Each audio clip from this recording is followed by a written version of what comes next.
नमस्कार साथियों, मेरे साथियों से निवेदन है कि जो यहाँ खड़े हुए हैं थोड़ा साइड में हो जाएं। आप सबका बहुत बहुत स्वागत है, नमस्कार। इंडिया गठबंधन की आज इस संयुक्त वार्ता में प्रमुख रूप से उपस्थित अखिल भारतीय कांग्रेस कमेटी के सम्माननीय अध्यक्ष आदरणीय मल्लिकार्जुन खड़गे जी, समाजवादी पार्टी के राष्ट्रीय अध्यक्ष आदरणीय अखिलेश यादव जी, अखिल भारतीय कांग्रेस कमेटी के जनरल सेक्रेटरी प्रशासन आदरणीय के.सी. वेणुगोपाल जी, आदरणीय श्यामलाल पाल जी, प्रदेश अध्यक्ष समाजवादी पार्टी के, उत्तर प्रदेश कमेटी के हमारे सीएपी नेता आदरणीय आराधना मोना मिश्रा जी, आदरणीय श्री राजेंद्र चौधरी जी, आदरणीय रविंद्रास मेहरोत्रा जी, हमारे आदरणीय फकीर सिद्दीकी साहब, उपस्थित फाकीर सिद्दीकी जी, डॉक्टर नासिर हुसैन जी, भाई प्रणव झा जी, उपस्थित सभी पत्रकार साथियों, आज के इस गठबंधन की संयुक्त प्रेस वार्ता में पुनः आप सबका मैं स्वागत करता हूं और निवेदन करता हूं अखिल भारतीय कांग्रेस कमेटी के सम्माननीय अध्यक्ष आदरणीय मल्लिकार्जुन खड़गे जी से कि वे इस प्रेस वार्ता को संबोधित करें।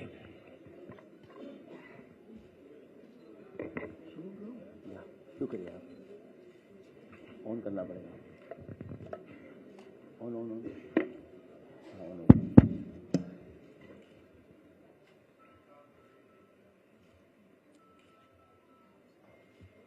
आज के इस प्रेस कॉन्फ्रेंस में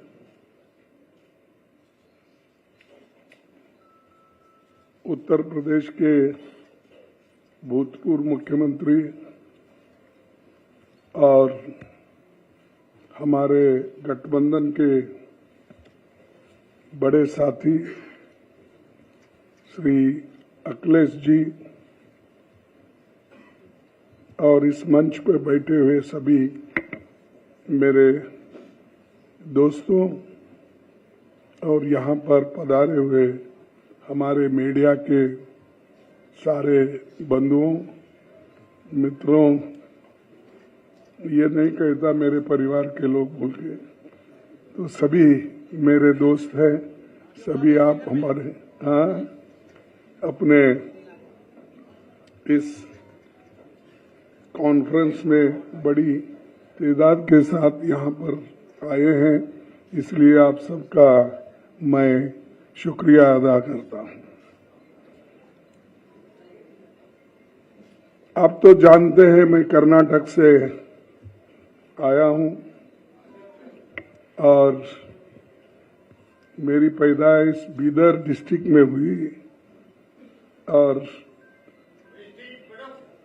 वहाँ से जब हैदराबाद लिबरेशन के वक्त वहाँ पर थोड़ी गड़बड़ी जब हुई तब मुझे गुलबर्गा लाया गया मेरे पिताजी ने। मेरा घर पूरा जल के खाक हुआ था। मेरी माँ, मेरी बहन, मेरे भाई, मेरे चाचा सभी उसमें खत्म हुए थे। तो मेरे पिताजी ने जो बाहर खेत में काम कर रहे थे वो उन्होंने उठा के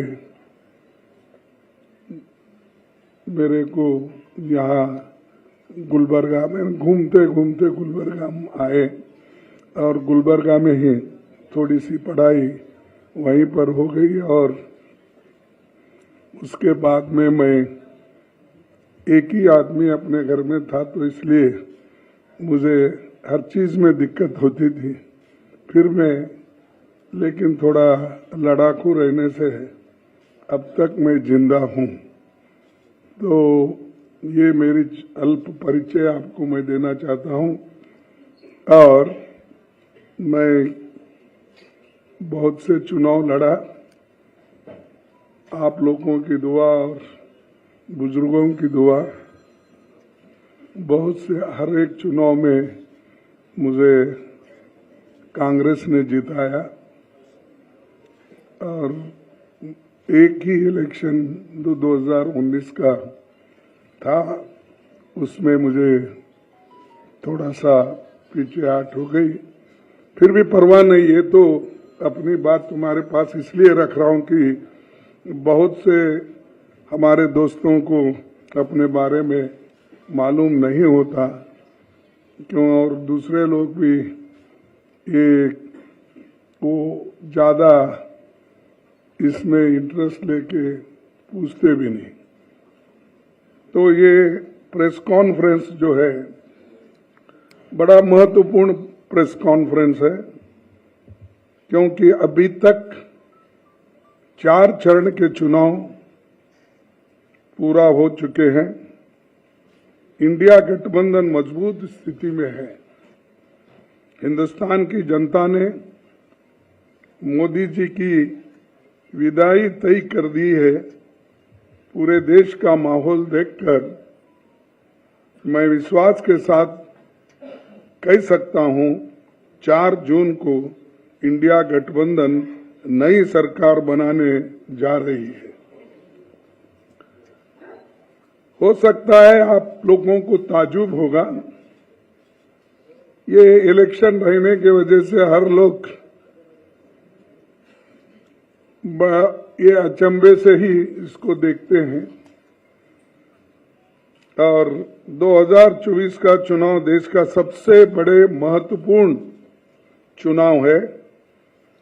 ये चुनाव देश के लोकतंत्र को बचाने का, संविधान को बचाने का ये चुनाव है और एक विचारधारा का चुनाव है।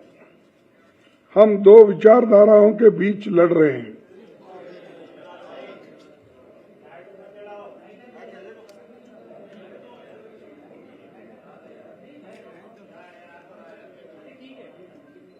शुरू करूं? तो ये 2 विचारधाराओं की लड़ाई भी है। एक तरफ गरीबों के पक्ष में लड़ने वाले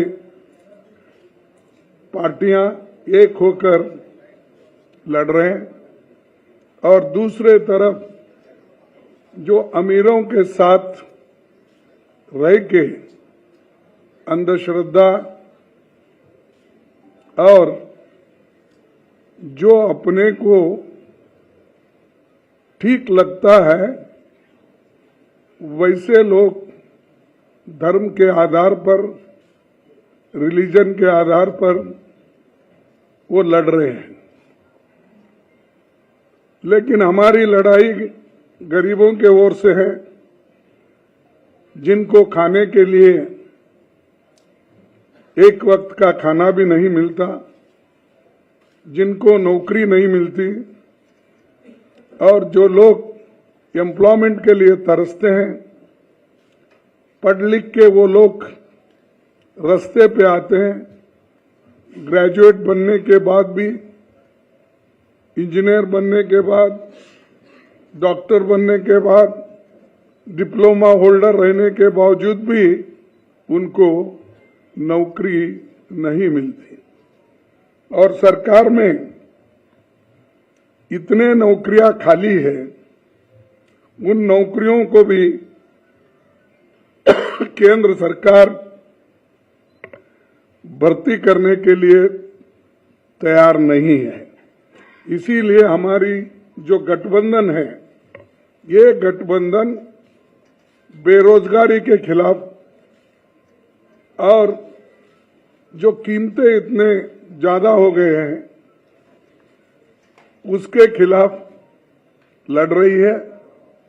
और मैं पहले ही बोला, एक तरफ अमीर एक तरफ गरीब, इस जो डिफरेंस है, फर्क है, इसको मिटाने के लिए हम लोग एक होकर गरीबों की लड़ाई लड़ रहे हैं। और मुझे ऐसा पहले मेरे 53 साल के पॉलिटिकल जीवन में मैं ऐसा नहीं देखा कि इतनी बड़ी सब पार्टियां मिलके, 26 पार्टियां मिलके एक होके लड़ रहे हैं। तो आप सोचिए लोग कितने नाराज हैं और हर पार्टी के लोग एक होकर किस ढंग से लड़ना चाहते हैं, यही दर्शाता है। ये चुनाव इसलिए भी महत्व है कि ये पार्लियामेंट का चुनाव है, ये देश का भविष्य बनाने वाला चुनाव है। हमारे आगे के पीढ़ी को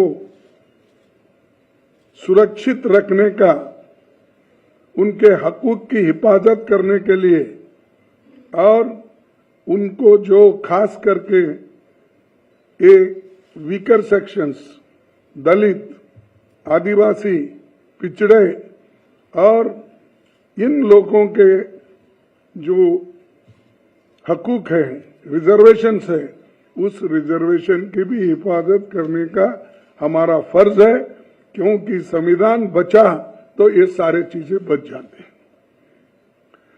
कई लोग ये भी सोचते हैं, भाई रिजर्वेशन के बारे में ही बात करते, हमको क्या मिलता।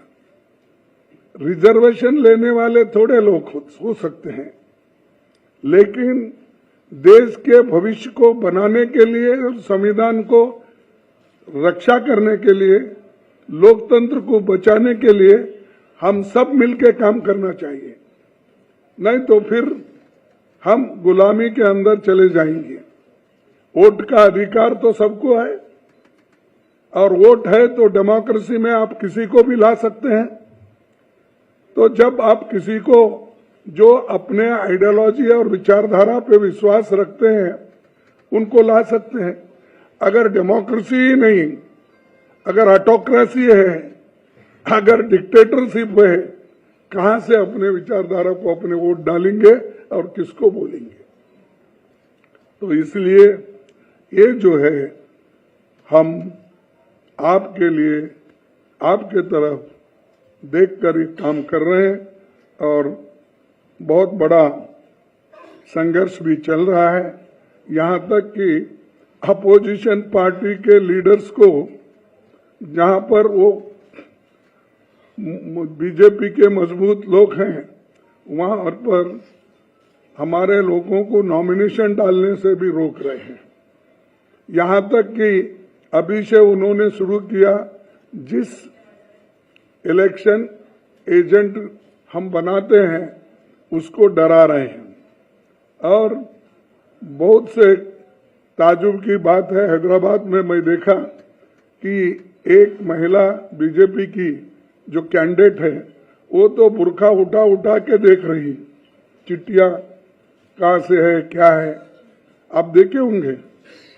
तो ये ऐसी स्थिति में फ्री फेयर इलेक्शन होता है? डरा डरा के आप इलेक्शन करते हो। इसीलिए लेवल प्लेइंग ग्राउंड होना चाहिए, लेकिन फिर भी हम लड़ रहे हैं मजबूती के साथ, एक होके आगे बढ़ रहे हैं। और ये 4 इलेक्शन के नतीजे देखने के बाद हमें ऐसा है, रिपोर्ट्स आए हैं कि गठबंधन आगे है और बीजेपी पीछे है। उसके बाद देखिए, देश को तो बहुत कुछ हमने दिया है, खासकर गांधी जी ने जो आजादी दिलाई, नेहरू जी ने जो अपना ये लोकतंत्र का बुनियाद डाला, डॉक्टर बाबा साहब अम्बेडकर ने संविधान लिखा, और इसको पूरा गांधी जी, नेहरू जी और सब जो कॉन्स्टिट्यूंट असेंबली के मेंबर थे वो पूरे सपोर्ट करे और वो समानता के लिए, एक होकर चलने के लिए और सेक्युलर बेसिस चलने के लिए उन्होंने पूरी कोशिश की और वो संविधान अब चल रहा है।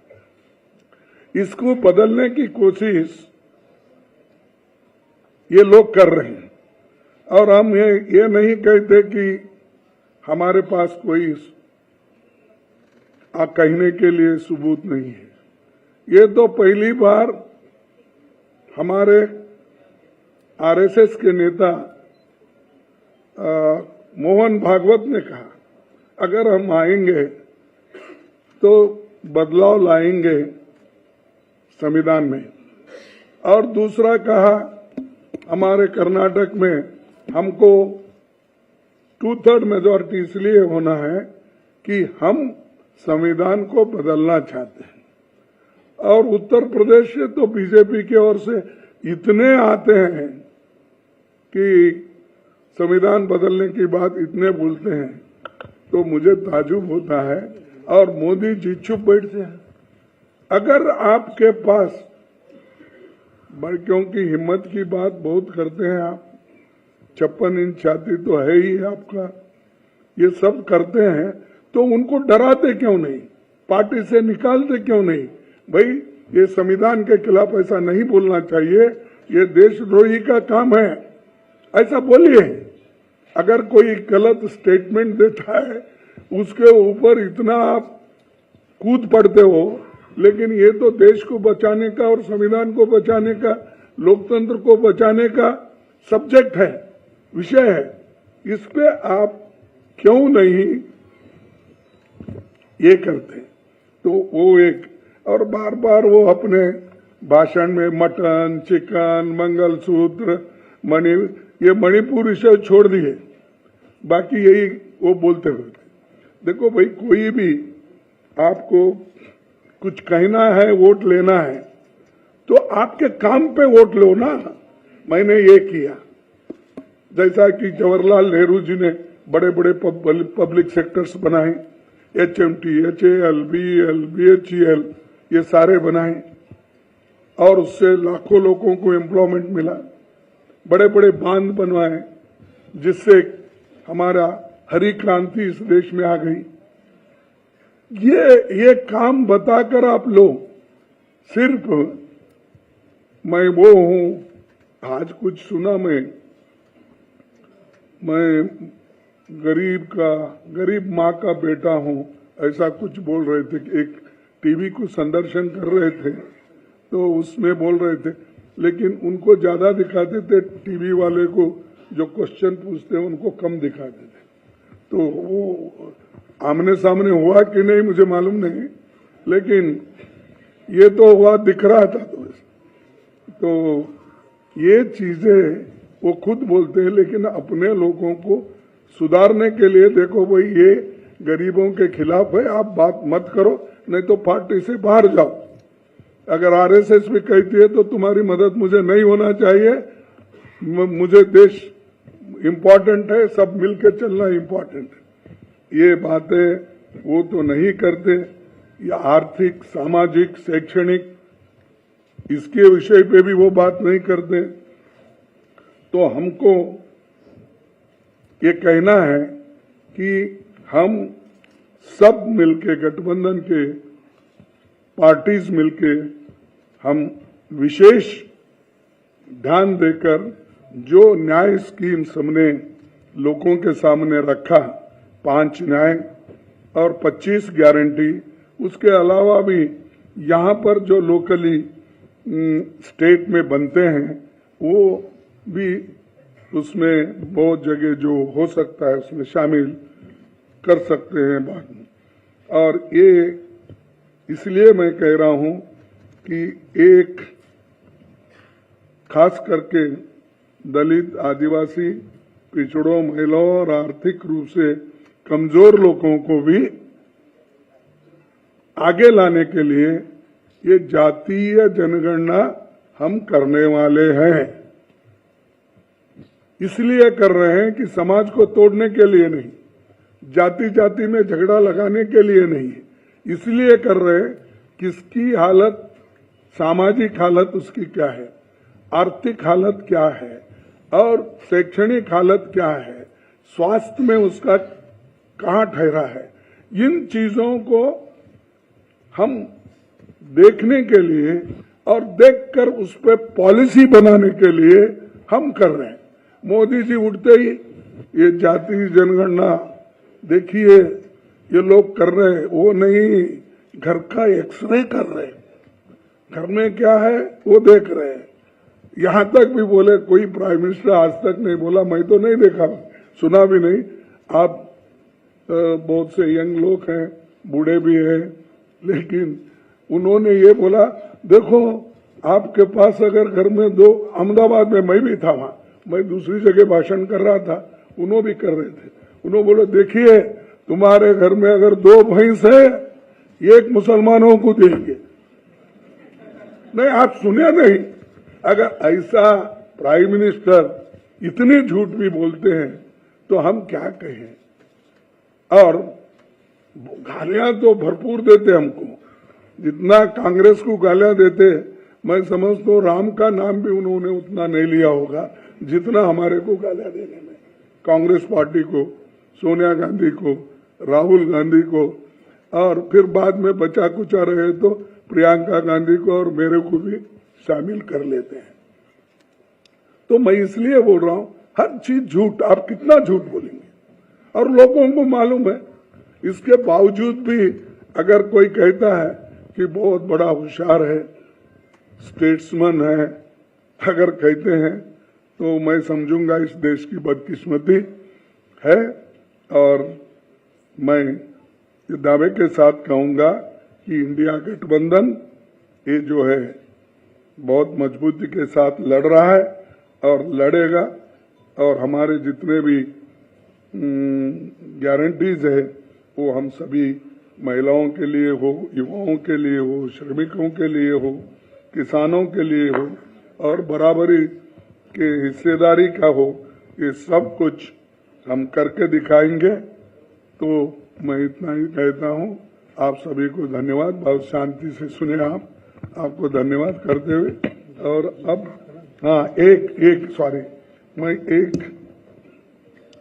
आपको कहूंगा कि यहाँ पर 5 केजी चावल की भूख चल रही है। मैंने 80 करोड़ लोगों को मुफ्त खाना दे, 5 केजी देंगे।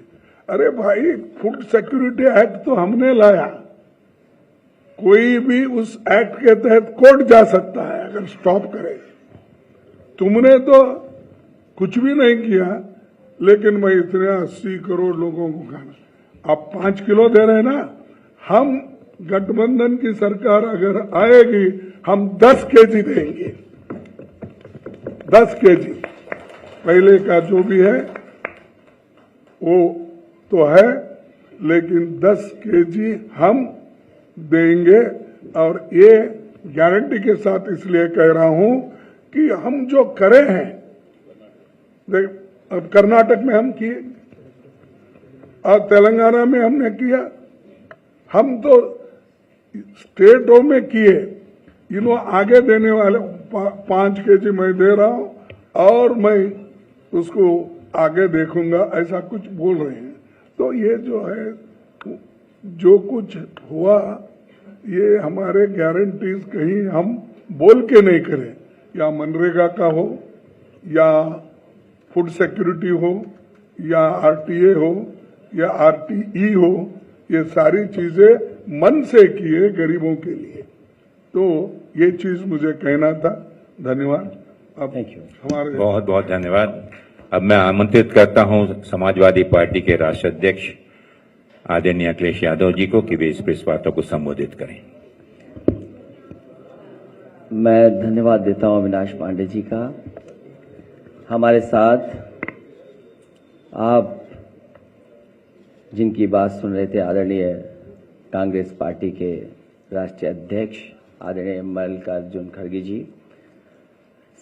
कांग्रेस पार्टी के उपस्थित सभी हमारे नेता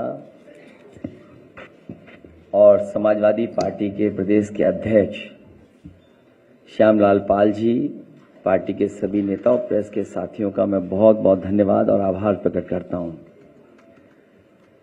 चौथे चरण का चुनाव खत्म हो गया है। भारतीय जनता पार्टी का झूठ जितना पहाड़ चढ़ना था, पहाड़ चढ़ चुका है। चोटी से अब उतरना शुरू हो गया है, अब लुढ़कना शुरू हो गया है। उनका काउंटडाउन के साथ साथ माउंटेन डाउन भी शुरू हो गया है। मैं अपने प्रेस के साथियों को भी 4 जून के जो सुनहरा समय आने वाला है उसके लिए बधाई दूंगा कि उस दिन फ्रीडम ऑफ प्रेस का दिन भी होगा।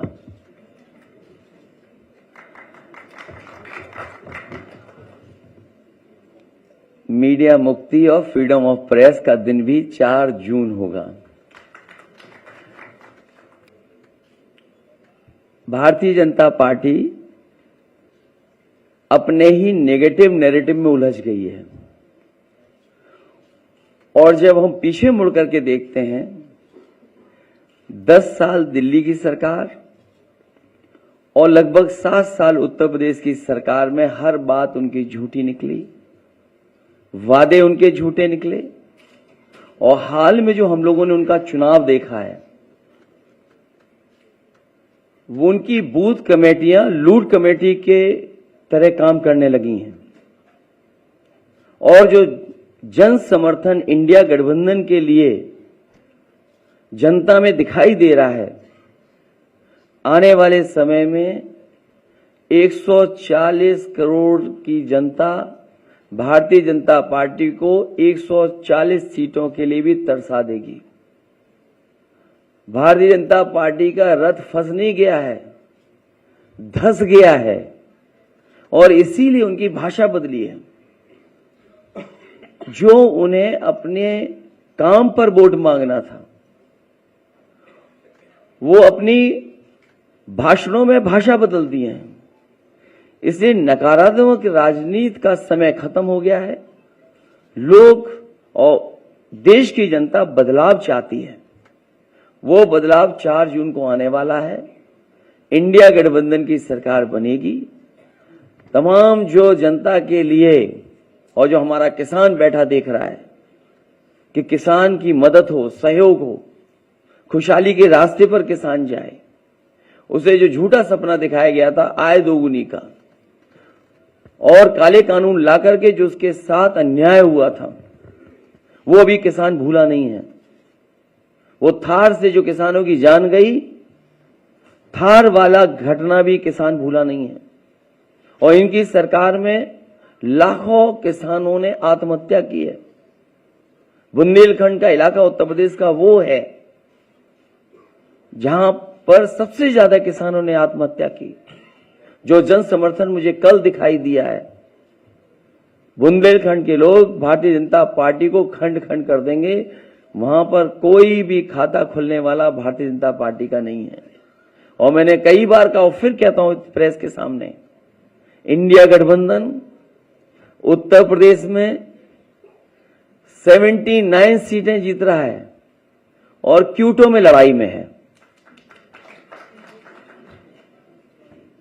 जो नौजवान देख रहा है कि उसकी हर परीक्षा, उसका पेपर लीक हुआ, जिन्होंने तैयारी करके गए, कोचिंग करके गए और जब वो परीक्षा दे करके घर लौटे तो निराश हो गए क्योंकि परीक्षा का पेपर लीक हो गया। ये सरकार नौकरी नहीं देना चाहती। नौकरी खोने से नौजवानों का 1/3 जीवन बर्बाद हो गया। कई मौकों पर कहा मैंने, वो गणित बताया कि अगर एक परिवार के 3 सदस्य इस सरकार से नाराज हैं, जो बेटा या बेटी परीक्षा लिखने गई थी और उसके केवल मां बाप को हम जोड़ दें, 3 गुणा 60 लाख बनता है 1,80,00,000 और 1,80,00,000 अगर हम भाग दे दें 80 लोकसभाओं से तो हर लोकसभा में 2,25,000 वोट कम भारतीय जनता पार्टी का हो गया। इसकी भरपाई कहां है? इसलिए पूरा सफाया होने जा रहा है। किसान, नौजवान, व्यापारी, हर वर्ग के लोग भारतीय जनता पार्टी की जो पुरानी कहानी है सुन सुन करके थक गए हैं। इनके जो घिसे पिटे डायलॉग हैं उनको भी कोई नहीं सुनना चाहता। इसलिए इस बार परिवर्तन होना तय है। इंडिया गठबंधन सबसे ज्यादा सीटें उत्तर प्रदेश में भी और देश में जीतने जा रहा है।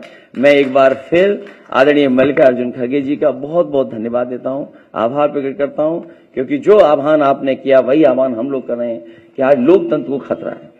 ये लोकतंत्र के पीछे तो पड़े ही हैं, हमारी आपकी जान के पीछे भी पड़े थे। अब ये कहते हैं कि हम वैक्सीन वापस ले लेंगे। जो शरीर में हमारे वैक्सीन चली गई, अब बताओ उस शरीर से कैसे वापस लेंगे। और लोकतंत्र तो खत्म करना ही चाहते हैं। संविधान ने जो अधिकार, न्याय और जो हमारे लिए रास्ता चुना था उसको भी खत्म करना चाहते हैं। उससे पहले हमने आपने देखा है कि हर इंस्टीट्यूशन को इन्होंने खत्म कर दिया। हर इंस्टीट्यूशन को ये खत्म कर रहे हैं। इंस्टीट्यूशन का खत्म होना ही हमारे आपका बाबा साहब भीमराव अम्बेडकर जी का दिया हुआ संविधान को खत्म करने का रास्ता है।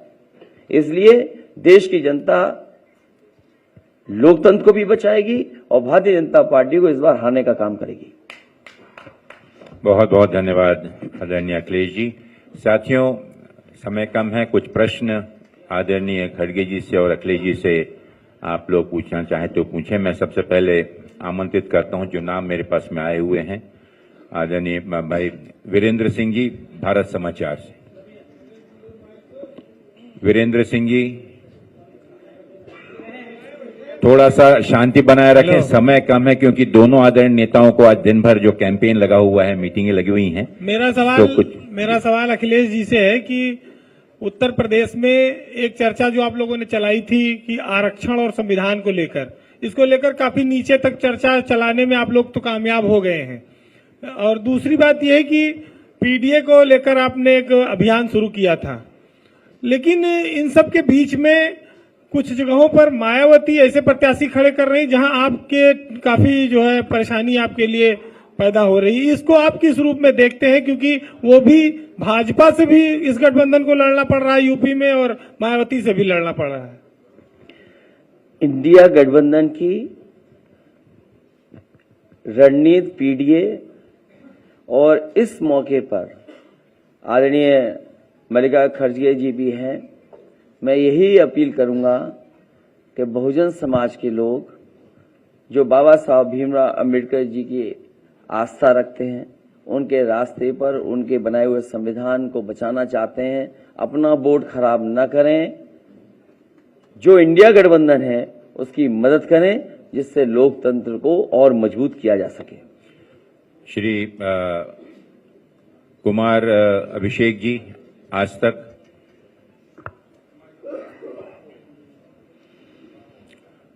सर, मेरा सवाल खड़गे साहब से है। प्रधानमंत्री ने कहा कि 400 पार, कल अमित शाह जी ने कहा है कि 4 चरणों में हम 270 क्रॉस कर चुके हैं।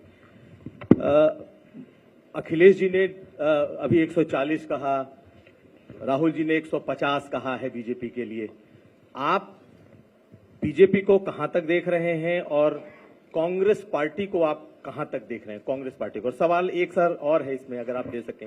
एक प्रश्न पूछें। जोड़ देता हूं, अलग सा सवाल। जल्दी जल्दी।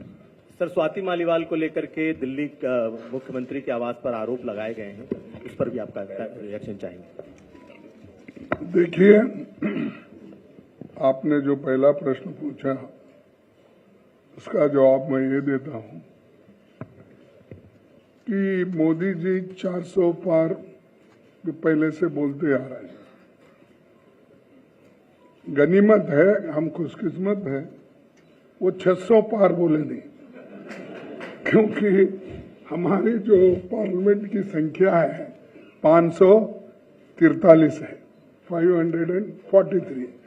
तो इसीलिए मैं उनको धन्यवाद देता हूं, कम से कम वो 600 पार नहीं बोले, ताकि पूरे हिंदुस्तान का गरिमा खत्म हो जाएगा और क्या प्राइम मिनिस्टर बोल रहे हो।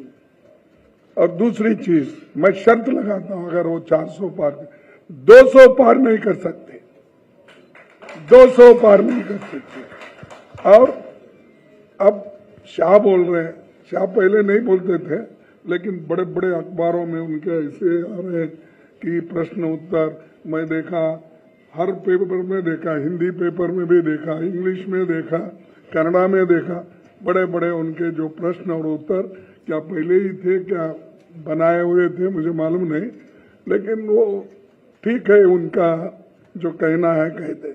लेकिन मैं कह रहा हूं, हमारे गठबंधन को, बीजेपी को सत्ता में आने के लिए, रोकने के लिए जितने नंबर होना, उससे ज्यादा नंबर हमारे पास आएंगे।